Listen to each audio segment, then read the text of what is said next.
Hello, and welcome to this episode of the Health Bridge podcast. I'm your host, Holly B. Today I'm speaking with Josette Diaz. For years, Josette followed the script, putting everyone else first, chasing success on someone else's terms, and silencing the whisper of her own desires. When she was called to step into what was seeking her, she answered with a bold yes. Blending creative strategies with self mastery, Josette guides women to reveal their deepest values so that they may lead their life rather than constantly reacting to it. With a strong background in leadership as an administrator for 15 years in an academic healthcare system, she knows what it takes to enhance your emotional intelligence and lift your self awareness to build confidence and overcome barriers in order to make thoughtful, value driven decisions. Josette seemingly merges professionalism with holistic healing.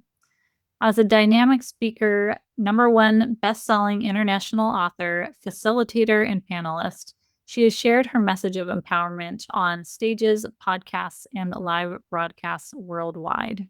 Josette primarily works with women who are in midlife, going through what I don't really want to call a midlife crisis. What I will call it is a midlife questioning. It's a re-examining of maybe where we thought we'd be, but we aren't, or questioning what our values are, or questioning what's really important to us. So Josette helps women find their path back to their true selves. She helps them fall back in love with themselves or create a true love for themselves that they have never really experienced before. In this conversation, we talk about the importance of self-reflection and self-awareness. We discuss really common patterns that we are now confronted with in midlife, such as perfectionism and people-pleasing. We talk about the importance of slowing down in order to create the awareness and create new routines, create new patterns, create new thought processes that can counter the monkey mind that we are so used to living in. In working with women, Josette brings in the creative process, and she uses the creative process to open the heart up and open doors to self reflection that are so powerful. Because as we talk about in the episode, we can keep those things, we can keep this questioning bottled up underneath the surface, not allowing it to come out, not allowing those questions to come out. And that can result in stagnation within the body, that can result in physical consequences, physical manifestations of this this holding back, this holding back from our true selves, this holding back of questioning. And so we talk about how she uses that creative process with women and how empowering this midlife era can be if we open ourselves up to it and decide to open that door and walk through it. Let's dive into this conversation with Josette. This conversation's been a long time coming. I'm so happy you're finally here. Me too. Well, you work with women that are kind of struggling through transitions in midlife. And I'm really curious what the #1 thing that you see women in midlife struggling with. Oh, that's such a good question because I think it's so layered. That's such a layered question, right? To answer it. I would say that women in midlife generally struggle with a couple of things. First would be that they struggle with knowing what their next step is and what that looks like. It's sort of like you get into this position of really feeling out of sorts. You know, we've all had those moments in life where we just feel like everything feels kind of surreal and you're sort of walking through this dream. It becomes like this dream state of not knowing where you're going, where you came from, where you're at, because it's such a season of unfoldment. And I truly believe that that's by nature's design, just like everything else in the world is in the natural process of revealing and unveiling itself to you in seasons. That's my Well, yeah, while I don't necessarily identify with being in midlife, I technically am. And I have always called myself a late bloomer. It takes me a while to just figure out the path, figure out what I'm doing. And I feel like I'm still on that road and I'm, still at beginning stages really of building this coaching business, building this podcast and Mhm. figuring out what I want to do with my life, Well, I should Yeah. say I've figured out what I want to do with my life now, I think, but honing that in, right? And figuring Mhm. out the steps to achieve it. And so, yeah, I feel like midlife is such a interesting place and everyone maybe experiences it a little bit differently, but there's so much commonality between our Yes, stories. right. Yeah, I mean, I think that like the things that come in for many women during this time, I mean, midlife technically starts as early as 35. And that doesn't mean you're I think people think, or women think that, oh, does that mean I'm going to have menopause? Well, no, that's not. It's just the inklings start showing up in that age range. And one of the things that I see so many women go through is they start to really look at how they grew up, and that path, kind of like that strain of energy, shows you the areas in which you created these different identities to adopt and adapt to in order to become the adult that you have up to now. So that really is based on the perception that you had, and that usually is shaped by our upbringing. So it only makes sense that as we have gone through that process of adulting to a place where we are somewhat experts at adulting because we're used to it, right? And we've been on the path of being parents, most of us, or many of us, not most of us, many of us, and have had the marriage and the home life and all those things that you wanted to build.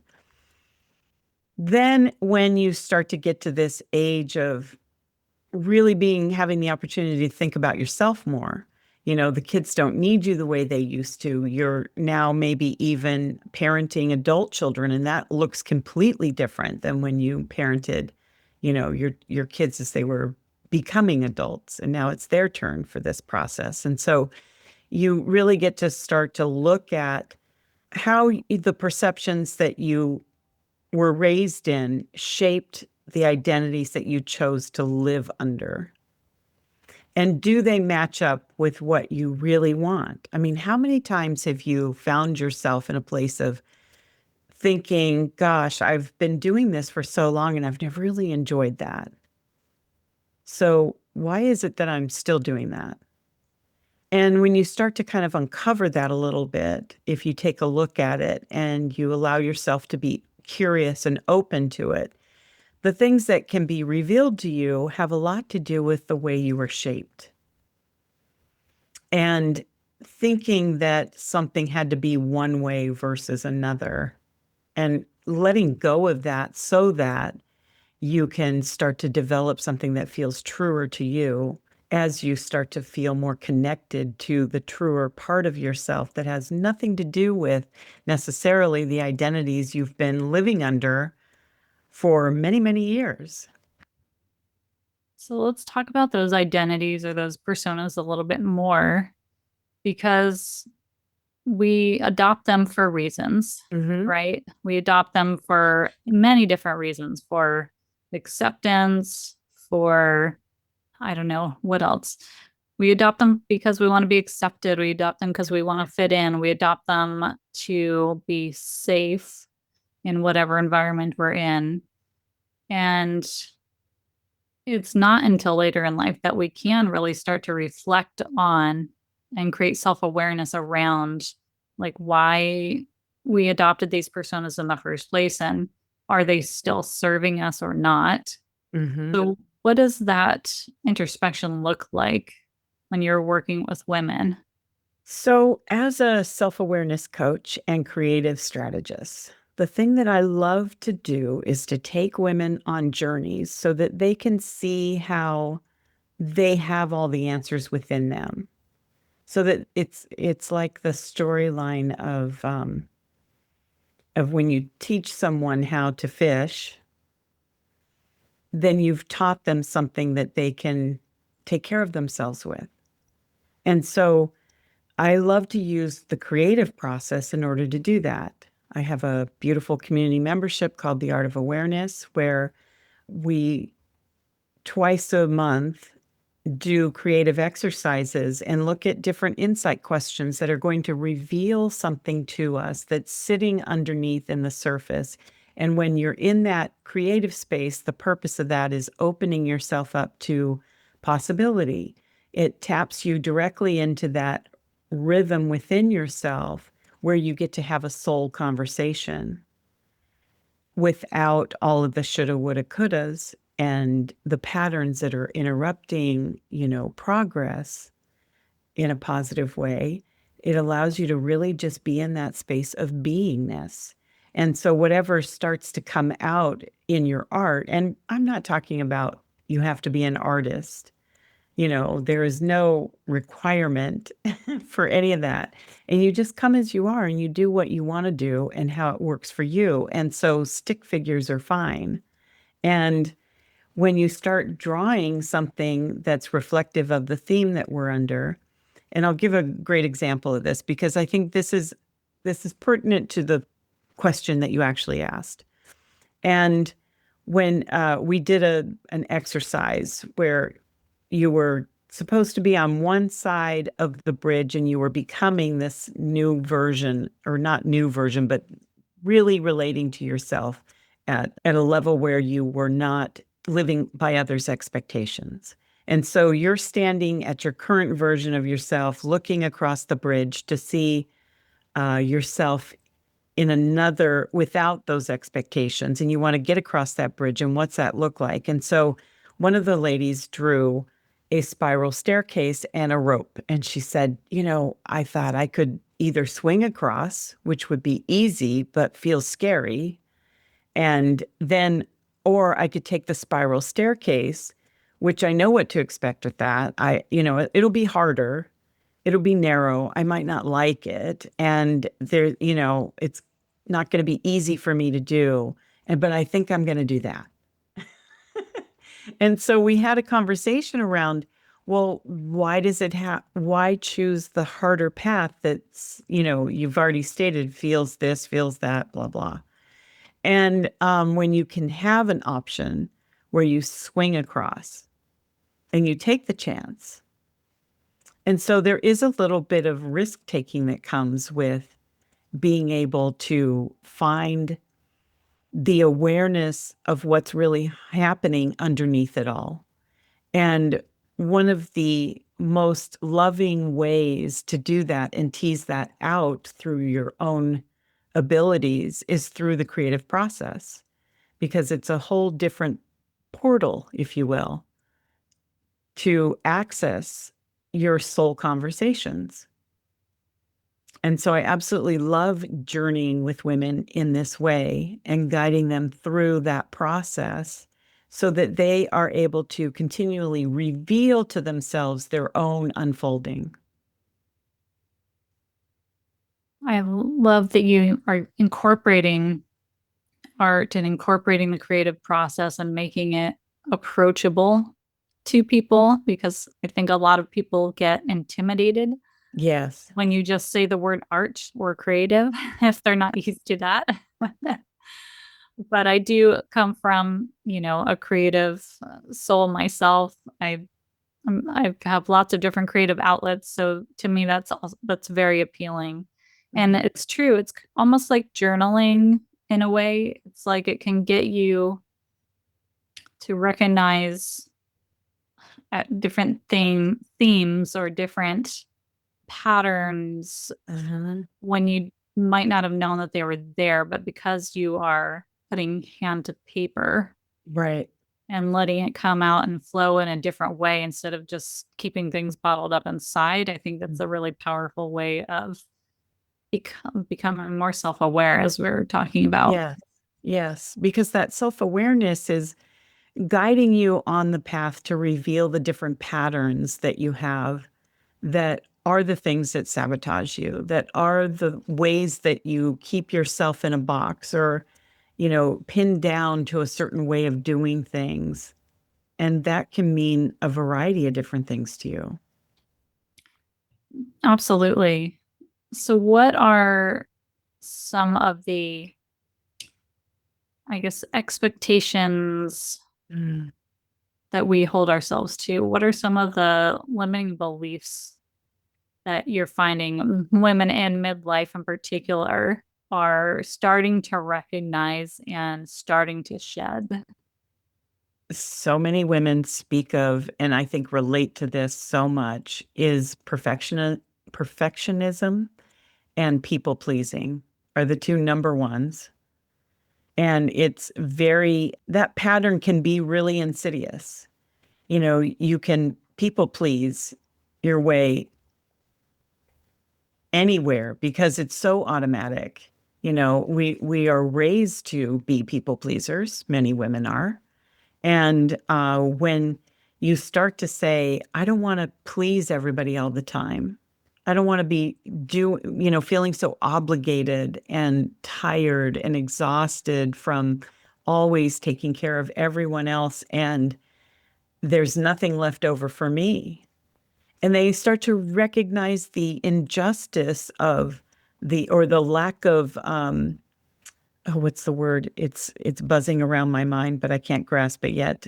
Equality around, the exchange with other people, that I do so much, yet there's not much in return. And that can build some resentment, and then it harms your relationships.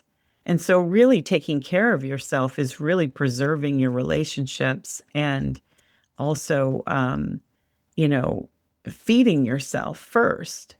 I mean, we all know on the airplane, you got to put the mask on you and then you put the mask on the person next to you or your child.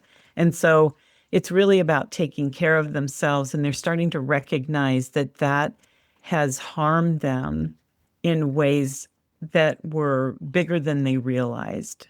And perfectionism is a big one too, because that can keep you stagnated. A lot of times we freeze in perfectionism where we can't really pull the trigger on something because we can't see all the pieces falling into place. And, it's the worst thing for us to not look like we know what we're doing. I can relate to that very much. Right. And that I think is like it kind of hurts your heart a little when you think about it because it keeps us in this cage and we do that to ourselves. We may not have loved the way that we were brought up, and we may have been taught certain behaviors, yet then we become our own jailer. And we are the ones that hold the key. And when we release ourselves and heal that part of us, not only are we healing ourselves, we're also healing the relationship that we had growing up. We're also healing that generational line that's where it came from. I mean, those patterns don't just appear. They're passed down over and over and over. And they might look like different situations. If you really were to examine them, though, it's the same thing. This is making me feel emotional because how many people, maybe myself included, that can I see this pattern in? Mhm. Yeah. I'm thinking in particularly of my boyfriend's family and the female lineage in that family. And I'm seeing exactly those patterns. And I'm seeing his mother struggle so much Yeah. with this. and she's holding on to it so tight, but there's so much resentment that's sitting in her heart Mm-hmm. because she's now towards the end of her life, and there's so many things that didn't turn out the way she was hoping they would. And Yes. she acted the way she was supposed to act, you know? Yeah, you feel like you got duped. Right. And that's not to say that we can't feel duped, but also feel very like also feel a lot of gratitude for Mm-hmm. so many things that have happened, right? Like Right. there can be both happening at once. Yes. Yes, exactly. Yeah. So I definitely want to, make that clear. It's like I can be you know, I can be aware that I'm stuck in this situation and Mm-hmm. yet also see so many blessings that have happened as well. Really quick, Holly B here. I just wanted to interrupt the podcast to ask you for a quick favor. Can you take just a moment to like and subscribe to this podcast on whatever platform you are listening in on?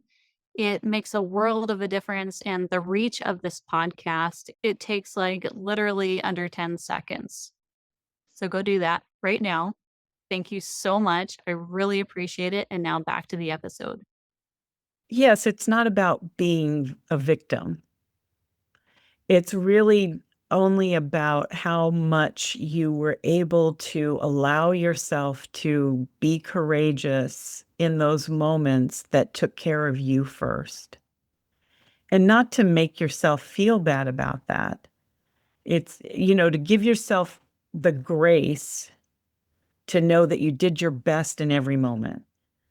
I love to talk about how being in your excellence is not the same thing as perfectionism. Your excellence is a day by day, moment by moment experience. Every day, I'm being as excellent as I can, even if that looks crappy, even if it looks like I lost my cool or I, did something that I wouldn't normally do, or I let my anger get the best of me, or whatever it is. In that moment, that's my excellence. And so accepting that your excellence can look messy, I think is a really valuable thing and tool to use as you are shaping yourself. And it's true. There's I always forget the book's name when I'm trying to tell people about it because it's really good. But there is a book where there was this woman who had worked in hospice, and I think her first name's Bonnie, and I'm so sorry. I'll try to get that for you. And she did she wrote in her book about all of the various people that she spoke to that were on their deathbed. And the number one thing that people wish they had done was to do what they wanted to do over other people's expectations. And I think that's something that we should really think about. Especially at this point in our life when Right. we can have that self awareness or develop that self awareness to finally acknowledge Yes. that we're not in the place where we want to be. Yes. And self awareness provides you with the ability to gather the tools that you need in order to make those strides in your life. So if you, as you become aware, you then are raising your own emotional intelligence. It just happens naturally. It's not like you have to do something. Okay, well, now how do I fix that emotional intelligence? It's really the fact that you have acknowledged a different perception within yourself. You see things differently. You see something else that then changes and shifts how you feel. And so you will operate differently within yourself as your awareness rises. So awareness is the key and the foundation to so much of your inner work and releasing of limiting beliefs and releasing the patterns that have held you back or that get in your way, that stop you from having the relationships you want or stop you from, getting your money act together or whatever it is, those patterns come from somewhere and they show up to protect you. And once you recognize where that's happening or where that came from, it's not about reliving or staying in the past or revisiting all the pain. It's nothing about that. It's really just practicing that, being the detached observer, and detached meaning you're not judging it, you're not thinking about those streams of consciousness that you become aware of and then taking off with those storylines. It's about saying, I see myself recognizing that growing up codependent has shaped the way I choose people I have relationships with. Now, I could take that two ways. I could go, oh, yes, it was so awful and la, la, la, la, la, right? And really get caught up in the way that I think about that. Or I can say, that's interesting to see that. I'm not attaching to any story about it. I'm not attaching to like, oh, my mother came from blah, blah, blah. I'm looking at it as factual. It's kind of like in cognitive behavioral training or therapy. Wise mind choice. There's the right brain that's your beliefs and your emotions, and then the left side is facts only. So when you're the observer, it's a nice way to just look at the situation without attaching to it, and then allowing yourself to see that without judgment, and to then notice how that starts to shape your perceptions. So observation and self-awareness kind of go hand in hand, and that's what helps you move through the different challenges that you encounter. There's another aspect of self-awareness that I want to discuss, which is, and I'm all for self-awareness, but I think some of the reason why we might shy away from it intentionally stay in those patterns is because once we let ourselves go there, it's like we can't unsee what we've now seen. And so then what? That means that we might have to change something. That might mean you have to change a job or a relationship, or it could be like completely life altering depending on what the situation is. And so that's scary. It is scary. It can feel scary, right? Until you sort of get used to and allow yourself to be uncomfortable. It's getting to a place where you allow yourself to be uncomfortable enough to build that muscle, that trust with yourself, that even though this is uncomfortable and I have no freaking idea what's going to happen from here, that I know I got me. And when you're able to get to that place, which is challenging for a lot of people, I'm not like saying this is easy, then you're able to start to take more risks with it. And it's true, it does feel scary at first. And there's going to be certain things that you may not want to tackle. I know that there are things that I have put on the shelf and said, okay, that I'm not going to address right now because this is more important that I'm focused on. And so I allow that to just hover in the background. I can say from my own experiences that if I do that too long, life is going to show up for me anyways. So you can think that you're protecting yourself from being aware and from some big, scary, what you perceive as big, scary change. Yet eventually life is going to say, okay, that's enough now. The things that are you're seeking are seeking you. What you are meant for, you are meant for. and it will show up in your life. And if it has to show up in a way where everything has to blow up and crumble around you, that's what will happen so that you can rise and be revealed to yourself. And enter the chronic illness conversation, right? Right. I've Yeah. seen you brought up perfectionism and people pleasing tendencies. That's so widespread in the autoimmune community.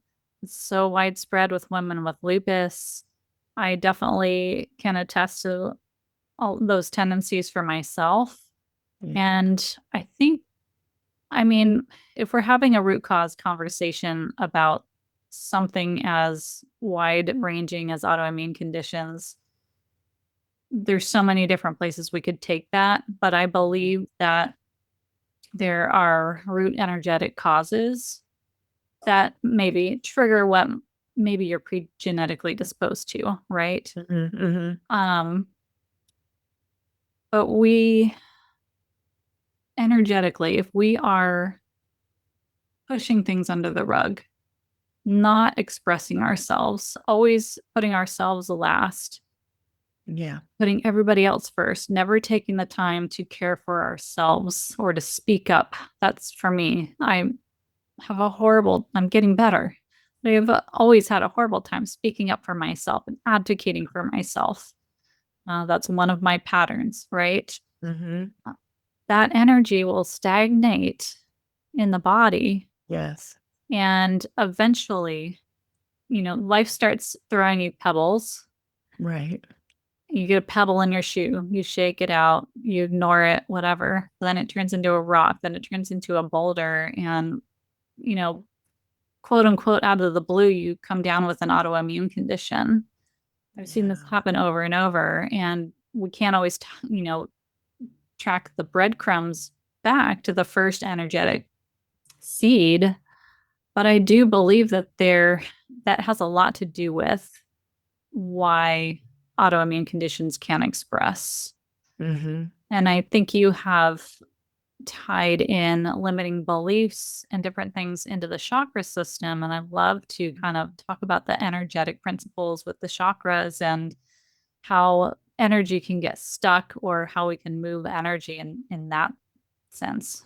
I'm so glad you brought that up because it is, I believe, when you talk about the chakra system, so just to kind of like give a brief overview, we in the Western hemisphere, we focus on the main seven chakras, and they're energy centers. And so your root chakra is located at the base of your spine. It's about survival. Then you have your sacral, which sits right below your belly button, and that's your pleasure. It's also your creativity and a few other things in there. Then you have your solar plexus, which sits right below the where your rib cage meets. So it's kind of like that space where you might get butterflies or you feel nervous or people relate their intuition there a lot. And this is your willpower. It's also got a bit of communication and, some other things in there, but willpower is your strongest, most common thing that you think of. Then your heart center, again, communication, love, relationships, you think of the usual things that come with your heart. Yet your heart chakra is the only chakra that communicates with the lower and the upper chakras as well. So it runs through each. And then you have your throat chakra for communication again. And then your third eye, which is right between your eyes, is your intuition. And your crown chakra is more where you let out information and receive information. And so they all develop at different points as you become a human being. So your chakras start developing, your root chakra develops in the womb until about 18 months. And then your sacral's developing. And so they all have these different ages attached to them. And so what I love to do with my ladies is to sometimes take them through an exercise. And I'm very much geared towards not only being aware of your patterns, also recognizing where it sits in your body. And so survival has a lot to do with I've had a hip replacement and I have degenerative arthritis in my left hip. And so that one hasn't been replaced yet. And so that is something that has to do with survival in my root chakra. So what was happening when I was developing and what was happening when I was a child up to that period of time, as that energetic center was developing, helps me to hone in on how can I heal? What is in there that needs to be released? And it's really just that energy that sits there, like you touched on it already. It gets stagnated in your energetic system in your body. And then of course it has to go somewhere at some point. And so it starts filtering out and creates dis-ease. And this isn't about blaming you for anything. It's simply, again, noticing and noticing what it is and where it comes from and where it sits, what's underneath that. And so it's an opportunity. All of these things are opportunities. And I think that we take them so seriously that we kind of get so scared about them that we can pack that energy into what it is that we consider as bad or wrong. And then that creates this whole other layer of fear around it. And so then you have an imbalance. So you're creating, not only did you have this baseline that can get triggered if you don't recognize it early enough. And in some ways, I think, well, how would you recognize that, until something happens and you kind of go, well, you get curious about it. If you are suffocating it, though, with fear, then it's getting blocked in your system. And when a blockage occurs in your chakra system, it has to compensate somewhere. It's just like when you watch water go down a river. You'll see water bubble up around the rocks because they get kind of stuck there until something pushes it over, or they just keep bubbling in this same little circle for a while and cycle there. And so until we start applying information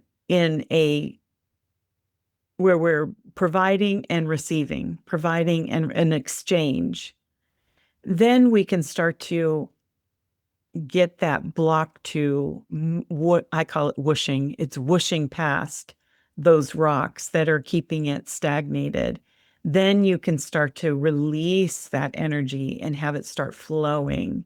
And so it's really important to pay attention to what's happening in your body as you are revealing to yourself new awarenesses, letting go of things that limit you, and allowing yourself to sit in the space of acceptance.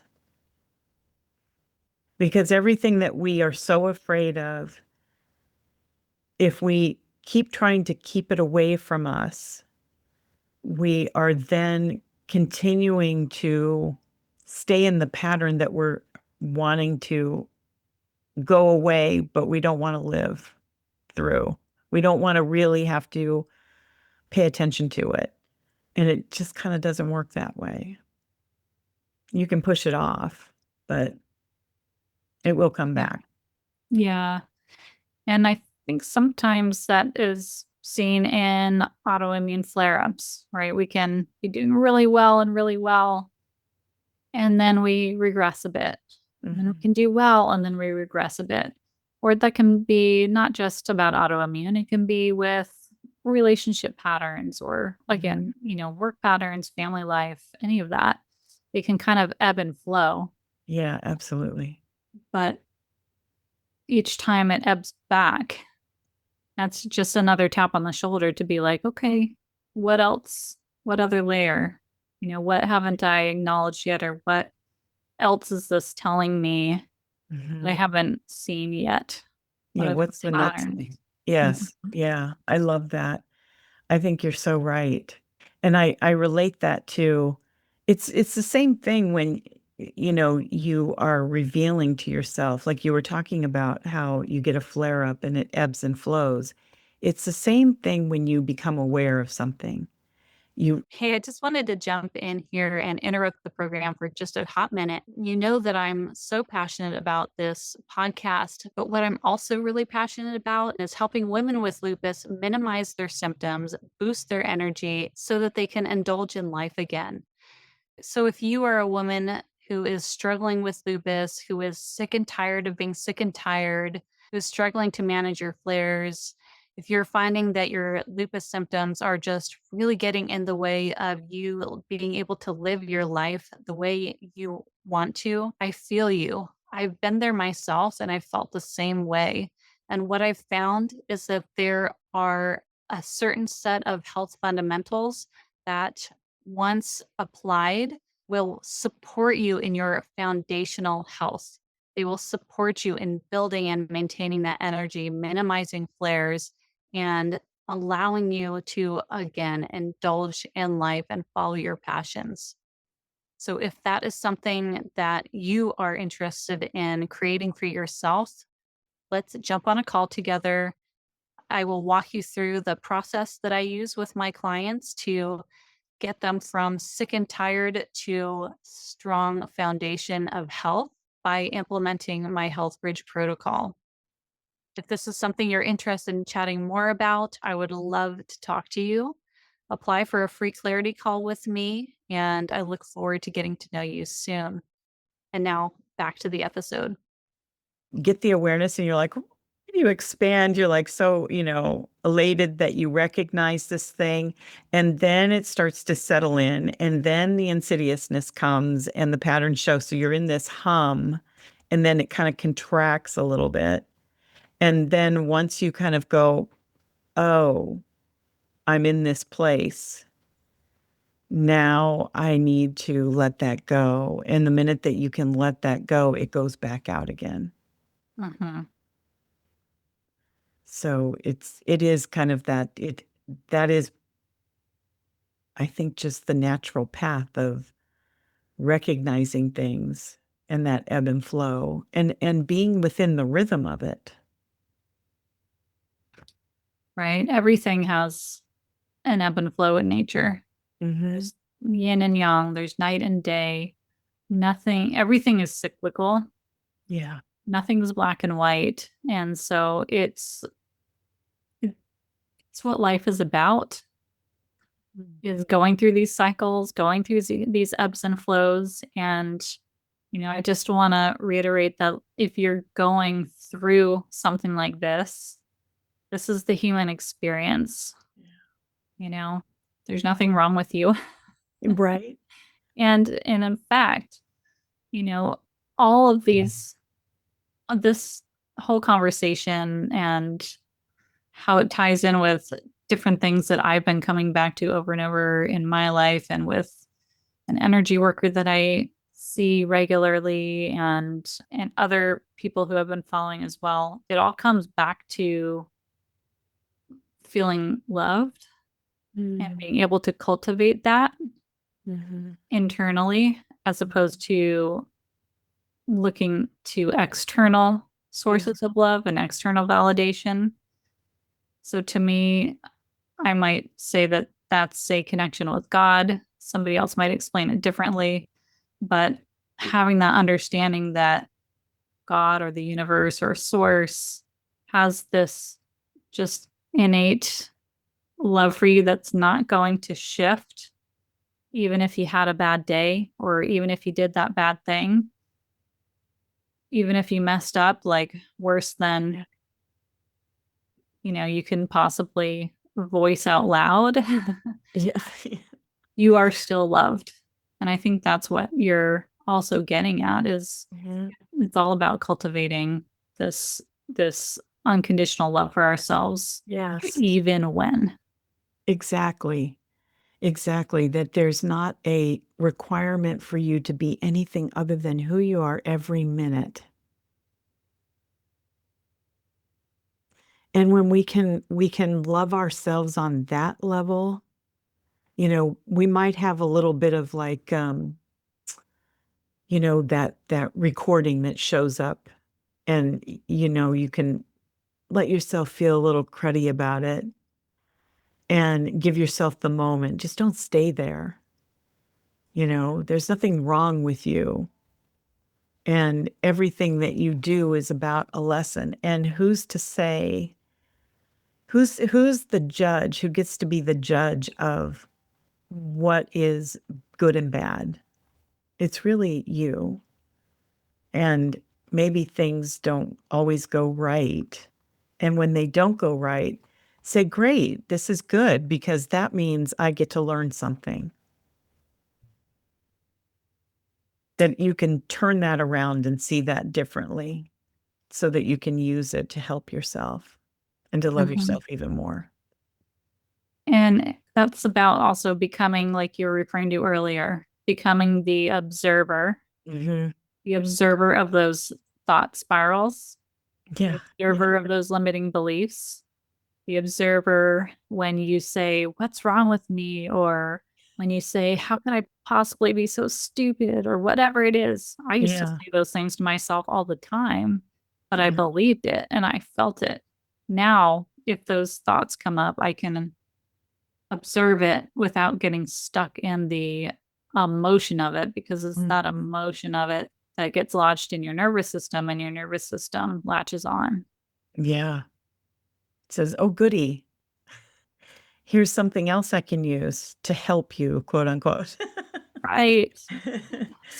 So, those things that I think this creates in the human condition a little bit of this, tug of war. We think that, when I have those thoughts, that makes me messed up, you know, and really it's not messed up. It's the way that you are beautifully built. And humans are built that way for particular reasons. And we can choose to latch on to that and make it something else, or we can choose to use that as a tool and really use it in the way that it was intended. And what we've done is kind of been like the lazy man's version of allowing our body to take over and hold us hostage to certain things instead of us actually using that power in particular and having it work for us. We're working for it. And what I'm talking about is your ego, your monkey mind, whatever you want to call it. And ego's not bad. It, it can be motivating. Has its job, and its job is to protect you. And so it gets very small-minded, and it speaks in do this, do that, don't do that, do this. I, speaking as somebody who has a very hard time slowing my thoughts, slowing my roll, slowing my, like, I have to do this and this and this and this and this and this. Oh, and that and that, I get on this, like, gotta get done, gotta get done, gotta get done, gotta Mhm. think about this. My to-do list is never ending. Yeah. Where does, or how important is it to slow down intentionally? It's so important. And the slowing down is the observation, right? So you're seeing yourself pile on all these responsibilities and things that, you think you must get done. And who says they must? That's the mind telling you and controlling how you operate. So if that isn't feeling good, then what can you do instead? What can you do to help your mind understand that that's not the program that you're going with anymore? And so that takes you really being on, how do I want to say it? I wanted to say on top of yourself, but I don't think that's really the message I'd like to give.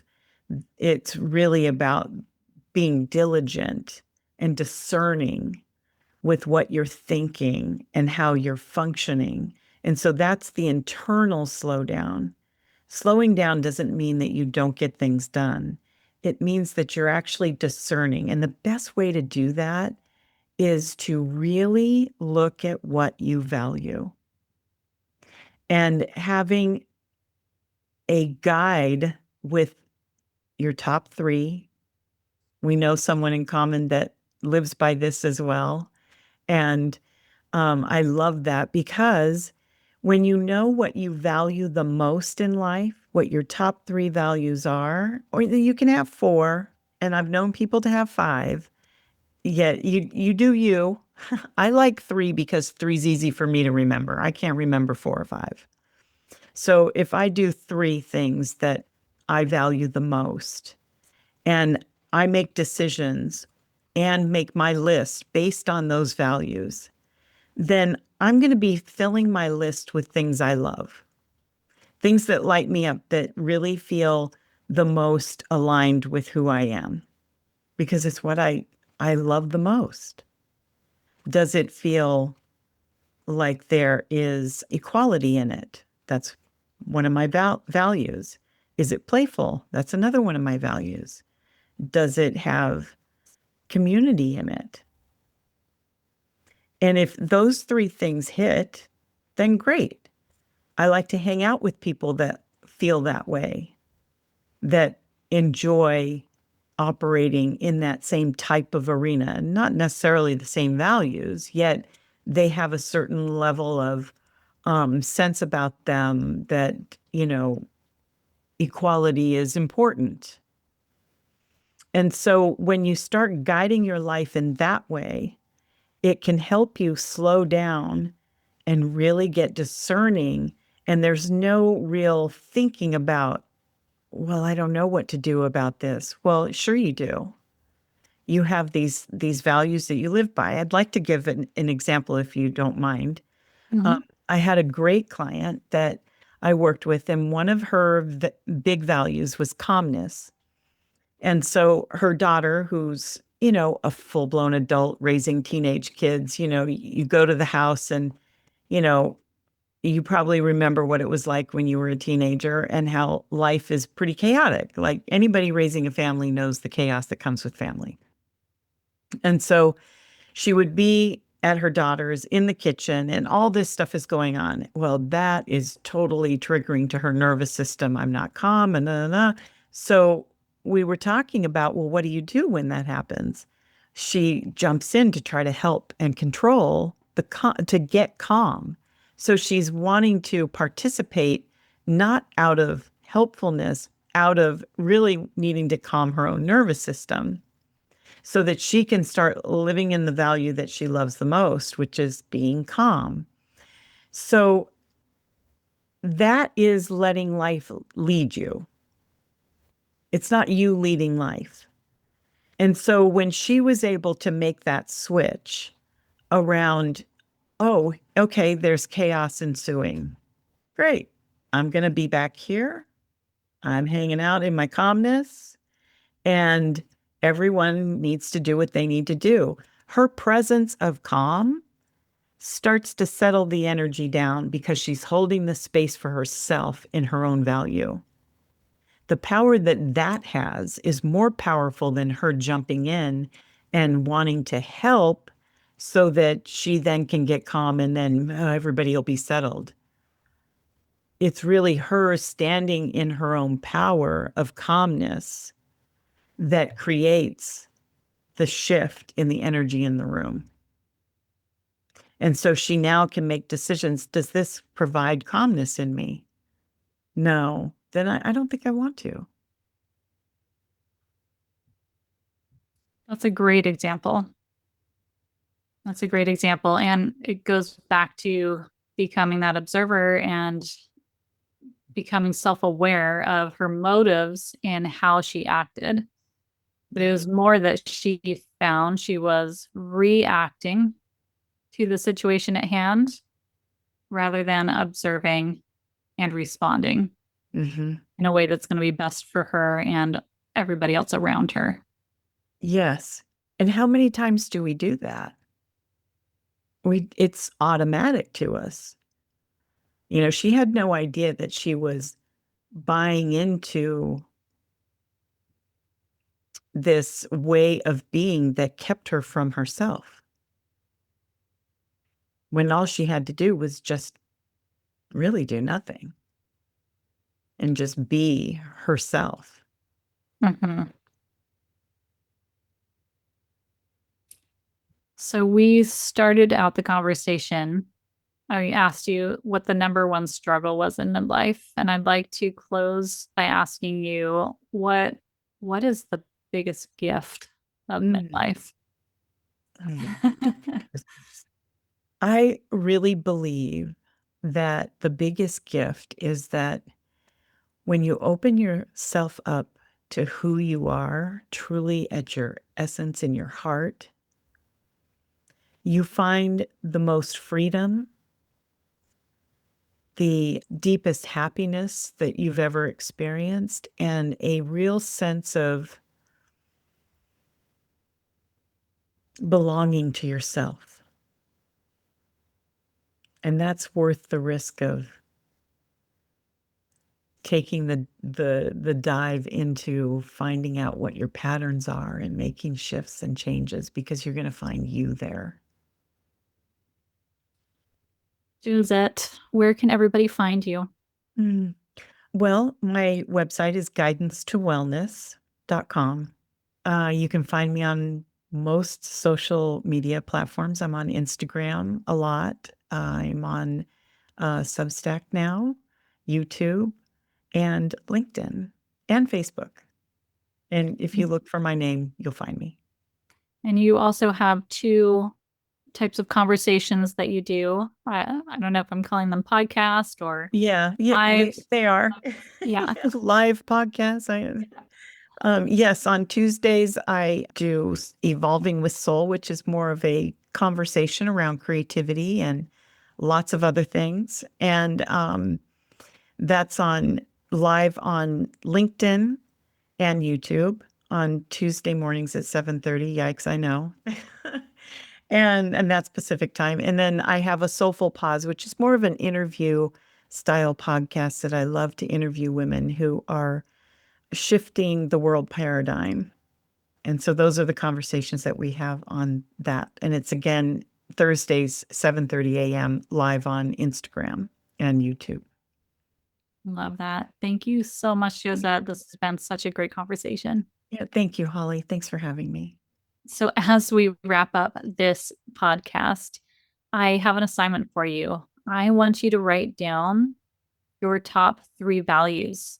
I would love for you to use that as the opening, right? Use that as the self contemplation tool for you to start to journey inward a bit and start to use those values against your daily patterns and use those values against when you say yes or when you say no. Let those values inform all of your decisions moving forward and let it give you that introspection on, wow, I've been doing this for how long? And it's not even something that I value.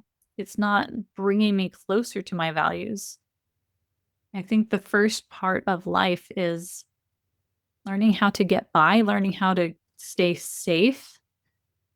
Midlife is where true growth really can start because we have the years behind us to reflect on, and we have a little bit more time maybe on our hands to make some changes and not let's fly by the seat of our pants like we might have had to do when we were younger, building careers, raising families. Maybe some of us are still in that process, but we can start even earlier and gain more from it by following our value system and becoming the observer instead of just being reactionary to anything that life throws your way. So I hope that this conversation really instilled the importance of developing that relationship with yourself, of self love, self care, self respect. To me, with autoimmune conditions, that is the biggest thing, the most important thing that we need to develop in order to heal. And so I do hope that you take this to heart. If you are in midlife and are trying to learn how to manage an autoimmune condition like lupus better, and you need some guidance on that because what you've been doing hasn't been effective enough, let's have a quick chat. I would love to just get to know you and see what you've been struggling with and tell me more about your story. The link to have a quick 10-minute chat with me is in the show notes. And I truly look forward to getting to know your story more and to having you join us again on our next episode of the Health Bridge podcast.